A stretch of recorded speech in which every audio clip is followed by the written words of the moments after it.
मित्रों, राधे राधे। आप सबका बहुत प्यार मुझे मिल रहा है, बहुत फ़ोन कॉल्स आ रहे हैं और मुझे आपका ये स्नेह जो मिल रहा है मुझे बहुत प्रेरणा देता है कि मैं आपके सामने अच्छे से अच्छे नॉलेजेबल टॉपिक लेके आऊँ और आपको नॉलेज दे सकूँ।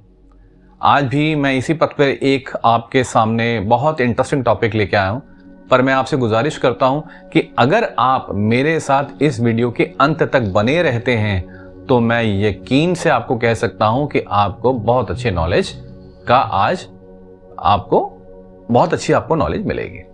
ठीक है, चलिए चलते हैं। आज का टॉपिक है नाड़ी दोष। नाड़ी दोष क्या है? क्या है नाड़ी दोष? क्यों नहीं करना चाहिए हमें नाड़ी दोष में विवाह? हिंदू परंपरा में विवाह से पहले भावी वर वधू की कुंडलियों का मिलान किया जाता है और दोनों की कुंडलियां इसलिए मिलाई जाती हैं ताकि उसमें किसी प्रकार का दोष ना हो, यह देखा जा सके और विवाह के बाद सुखद दाम्पत्य जीवन का उपभोग कर सके, उनकी संतति स्वस्थ हो और उनका आपसी तालमेल अच्छा रहे। अब कुंडली मिलान की प्रक्रिया के दौरान मंगल दोष या अन्य ग्रह जनित दोष तो देखे ही जाते हैं, लेकिन एक सबसे बड़ा दोष जो माना जाता है वह है नाड़ी दोष। ब्राह्मण और वैश्यों में नाड़ी दोष को मंगल दोष के समान ही महत्वपूर्ण माना जाता है और यदि यह दोष भावी वर वधू के गुण मिलान में पाया जाता है तो वह विवाह नहीं किया जाता। वैदिक ज्योतिषों का मानना है कि नाड़ी दोष होने के बाद भी यदि विवाह कर दिया जाए तो दाम्पत्य जीवन में पति या पत्नी को कई तरह के शारीरिक रोग होने की आशंका होती है। उनकी संतानों में रक्त संबंधी कोई गंभीर रोग उत्पन्न हो सकता है या कई मामलों में तो ऐसे दंपतियों को संतान सुख मिल ही नहीं पाता है। तो देखिए कितना विशेष है ये नाड़ी दोष। चलिए अब बात करते हैं क्या है ये नाड़ी दोष। फिर विवाह से पूर्व लड़का और लड़की की कुंडलियों में मिलान की प्रक्रिया के तहत ही इनके गुणों का मिलान किया जाता है। इन गुणों के टोटल अंक जो है वो 36 होते हैं, ये तो आप सब जानते हैं, और इनमें से सुखद विवाह के लिए आधे यानी 18 गुणों का मिलान आवश्यक है, ये भी आप जानते हैं। इनमें भी नाड़ी दोष नहीं होना चाहिए, लेकिन गुण मिलान के दौरान जो 8 बिंदु होते हैं उन्हें कूट या अष्टकूट कहा जाता है। ये अष्टकूट हैं वर्ण, वश्य, तारा, योनि, ग्रह मैत्री, गण, भकूट और नाड़ी। अब नाड़ी 3 प्रकार की होती है, आद्य नाड़ी, मध्य नाड़ी, अंत्य नाड़ी। अब प्रत्येक व्यक्ति की जन्म कुंडली में चंद्रमा की किसी विशेष नक्षत्र में उपस्थिति से उस व्यक्ति की नाड़ी का पता चलता है। आपको यह तो मालूम है टोटल 27 नक्षत्र होते हैं और नाड़ी 3 प्रकार की बताई गई है। तो प्रत्येक नाड़ी के लिए 9 नक्षत्र दिए गए हैं, तो उन 9 नक्षत्रों में अगर चंद्रमा होता है तो एक विशेष प्रकार का नाड़ी योग बनता है। अब किस नक्षत्र में कौन सी नाड़ी आती है? आद्य नाड़ी है तो आद्य नाड़ी तब आता है या इसको हम तब गिना जाता है जब चंद्रमा अश्विनी, आर्द्रा, पुनर्वसु, उत्तर फाल्गुनी, हस्ता, ज्येष्ठा, मूल, शतभिषा तथा पूर्व भाद्रपद नक्षत्र में हो तो जातक की आद्य नाड़ी होती है। आगे समझ में?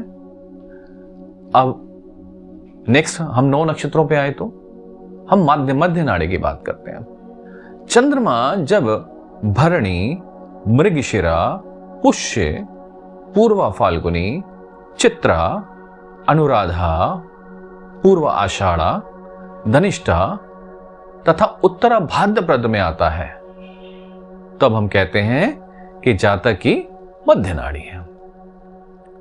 अंत्य नाड़ी, अब लास्ट के जो 9 नक्षत्र हैं, चंद्रमा जब कृतिका, रोहिणी, अश्लेषा, मघा, स्वाति, विशाखा, उत्तराषाढ़ा, श्रवण तथा रेवती नक्षत्र में हो तो जातक की अंतनाड़ी होती है।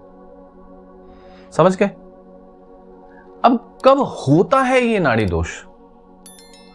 गुण मिलान करते समय यदि वर और वधु की नाड़ी एक हो जाए तो नाड़ी दोष बनता है, और उसके लिए उसे 0 अंक मिलते हैं। अब देखिए, नाड़ी दोष अगर ना हो तो पूरे 8 अंक दिए जाते हैं, यानी 36 में से 8 अंक। कितनी महत्वपूर्ण है नाड़ी दोष। और अगर ये नाड़ी दोष हो गया तो सीधे सीधे हमारी कुंडली में 36 से 8 अंक माइनस हो जाते हैं। उदाहरण के लिए, यदि लड़के की नाड़ी आद्य है और लड़की की भी आद्य है, ठीक है, तो इसका मतलब यहां पे नाड़ी दोष बन जाता है। क्यों? क्योंकि दोनों की नाड़ी एक हो गई। ऐसी स्थिति में विवाह करना उचित नहीं होता है। अब मैंने जैसे शुरुआत में बताया था कि कुछ ऐसे केसेस भी होते हैं, एक्सेप्शंस भी होते हैं, जहां पर यह नाड़ी दोष नहीं माना जाता। अब वो कहां नहीं माना जाता? पहली एक्सेप्शंस, यदि लड़का और लड़की दोनों का जन्म ही एक ही नक्षत्र में हुआ है, फिर भी अलग अलग चरणों में हुआ हो। जैसे कि मान लीजिए कि अगर किसी का जन्म उत्तरा फाल्गुनी नक्षत्र में हुआ है, लड़के का भी जन्म उत्तरा फाल्गुनी नक्षत्र में है, लड़की का जन्म भी उत्तरा फाल्गुनी नक्षत्र में है, तो इसका मतलब दोनों की आद्य नाड़ी हो गई, नाड़ी दोष बनता है। लेकिन अगर उत्तरा फाल्गुनी नक्षत्र में लड़का पहले चरण में पैदा हुआ है और लड़की मान लीजिए तीसरे चरण में पैदा हुई है, तो यहां पर चरण का डिफरेंस होने की वजह से यहां पर नाड़ी दोष नहीं लगेगा। हर नक्षत्र के 4 चरण होते हैं, यह ध्यान रखिएगा। तो इसीलिए अगर अलग अलग चरणों में भी वो पैदा हुए हैं तो भी नाड़ी दोष नहीं बनता है। अब हम दूसरा एक्सेप्शन लेते हैं। यदि लड़का और लड़की दोनों की ही जन्म राशि एक है लेकिन नक्षत्र अलग अलग हो तो भी नाड़ी दोष नहीं बनता है। ठीक है? जैसे कि मैं लेता हूं कन्या राशि। अब दोनों की राशि कन्या है लेकिन नक्षत्र एक में आता है उत्तरा फाल्गुनी। मान लीजिए लड़के की राशि में आ जाता है कि वो उत्तरा फाल्गुनी नक्षत्र में पैदा हुआ था, लेकिन लड़की वधु हस्त नक्षत्र में पैदा हुई है।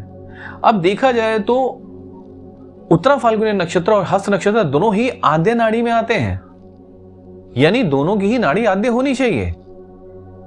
फिर भी क्योंकि यहां राशि एक है, दोनों की राशि कन्या बनती है, क्योंकि कन्या राशि में उत्तरा फाल्गुनी नक्षत्र भी आता है और कन्या राशि में हस्त नक्षत्र भी आता है, तो यहां पर नाड़ी दोष नहीं बनेगा। तीसरा एक्सेप्शन, यदि लड़का और लड़की दोनों का जन्म एक ही नक्षत्र में हुआ है लेकिन जन्म राशि अलग अलग हो। अब यहां राशि अलग है, नक्षत्र एक है। जैसे मैं फिर उसी का ही नक्षत्र का उदाहरण लेता हूं, उत्तरा फाल्गुनी। अब उत्तरा फाल्गुनी दोनों ही उत्तरा फाल्गुनी में पैदा हुए हैं, लेकिन वर की राशि देखी जाए तो बनती है लियो, और वर्गो की अगर मैं वधु की राशि देखूं तो बनती है वर्गो। तो यहां दोनों की ही राशि अलग है लेकिन नक्षत्र एक है। अगर नक्षत्र एक है तो आद्य नाड़ी है, तो यहां तो गणदोष बनना, यहां तो आपको नाड़ी दोष बनना चाहिए था, पर इसलिए नहीं बन रहा क्योंकि यहां पर दोनों की राशि डिफरेंट है। तो अब मोटे तौर पे मैं आपको सिर्फ इसका ब्रीफ करूंगा कि नाड़ी दोष का मतलब है कि जब वर वधु की दोनों की नाड़ी एक हो तो नाड़ी दोष बन गया या बन जाता है। लेकिन एक्सेप्शंस में अगर मैं बात करूं तो 3 एक्सेप्शंस हैं। पहली एक्सेप्शंस जैसे मैंने पहले भी बताई कि एक ही नक्षत्र में पैदा तो हुए हैं पर दोनों अलग अलग चरण में पैदा हुए हों। ठीक है?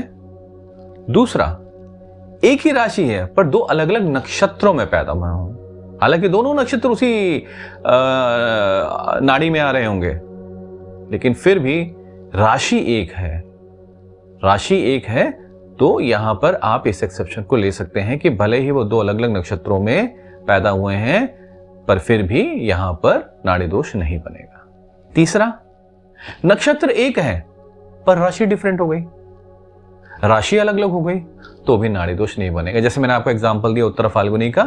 उत्तरा फाल्गुनी नक्षत्र लियो राशि में भी आता है, यानी आपकी सिंह राशि में भी आता है, और अगर मैं बात करूं वर्गो यानी कन्या राशि में भी उत्तरा फाल्गुनी नक्षत्र आता है। तो नक्षत्र एक है, राशियां दो हैं, तो यहां पर भी नाड़ी दोष नहीं बनेगा। उम्मीद करता हूं कि आज मेरा ये जो मैंने टॉपिक आपको बताया नाड़ी दोष का, ये आपको अच्छी तरह समझ में आ गया होगा और इसकी विशेषता भी समझ में आ गई होगी, ताकि आगे जब आप अपने निजी अपने संबंधियों में कभी गुण मिलान का जिक्र करें तो ये जरूर पूछ लें कि नाड़ी दोष तो नहीं बनता है, ठीक है, और अगर बनता है तो क्या उसमें कोई एक्सेप्शन आ रही है। मैं उम्मीद करता हूं ये टॉपिक आपको अच्छी तरह समझ में आ गया होगा। अगर यस तो प्लीज कमेंट में जरूर लिखें, ठीक है, और अगर कोई इंप्रूवमेंट की जरूरत है, आपको कुछ लगता है यस मुझे इस टॉपिक पे कुछ और जानने की जरूरत है, तो वो भी लिखें, इससे हमारा मोटिवेशन और बूस्टअप होगा। और अंत में मैं आपसे रिक्वेस्ट करूंगा कि आप इस वीडियो को सब्सक्राइब, लाइक और शेयर जरूर करें, और अपने जितने भी संबंधी हैं, जितने भी जानकार हैं, उन लोगों तक इस वीडियो को जरूर पहुंचाएं ताकि वो भी इस वीडियो का फायदा ले सकें। अब तक के लिए बस इतना ही। राधे राधे।